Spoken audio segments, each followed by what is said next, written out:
Horror stories point में आप सभी का स्वागत है। अगर आप लोग डरावनी कहानियों के शौकीन हैं तो हमारे चैनल को सब्सक्राइब कर लें और बेल आइकन भी दबा दें, जिससे आने वाली वीडियो की नोटिफिकेशन आपको सबसे पहले मिल सके।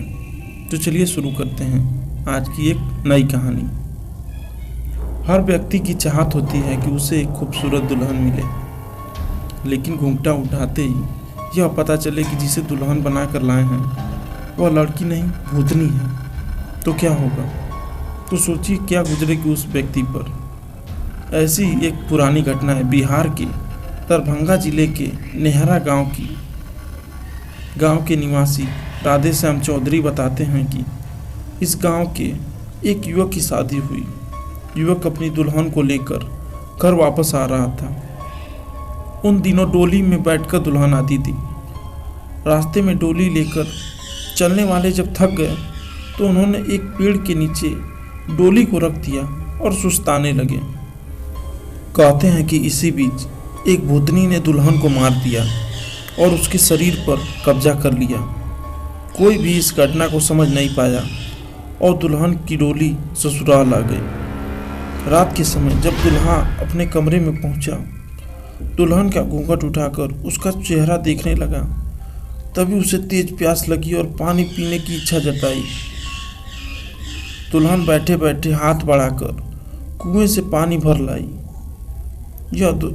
यह देखकर दूल्हा बेहोश हो गया। जब होश आया तो दुल्हन के रूप में बैठी भूतनी ने कहा कि तुमने मेरा राज जान लिया है, अब मैं तुम्हारे पास नहीं रह सकती हूँ।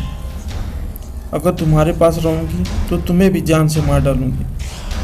भूतनी ने कहा कि इस गांव में मैं दुल्हन बनकर आई हूँ, इसलिए अब से यह गांव मेरी देख रेख में रहेगा। गांव वालों से कह देना कि वह अपने घर का चूल्हा दक्षिण दिशा की ओर रखें। इससे गांव उन्नति करेगा और लोग खुशहाल भी रहेंगे। उसके बाद इस गांव के सभी लोग अपने घर का चूल्हा दक्षिण दिशा की ओर रखते हैं। शास्त्रों में दक्षिण दिशा में चूल्हा रखना अशुभ माना गया है। माना जाता है कि यह दिशा भूत प्रेत और यम की दिशा है, इसलिए आमतौर पर कहीं भी लोग इस दिशा में चूल्हा नहीं रखते हैं। लेकिन नेहरा गांव के लोग कहीं भी जाकर बस जाएं, चूल्हे का मुंह दक्षिण दिशा की ओर रखना बिल्कुल नहीं भूलते हैं। तो यह थी आज की एक कहानी।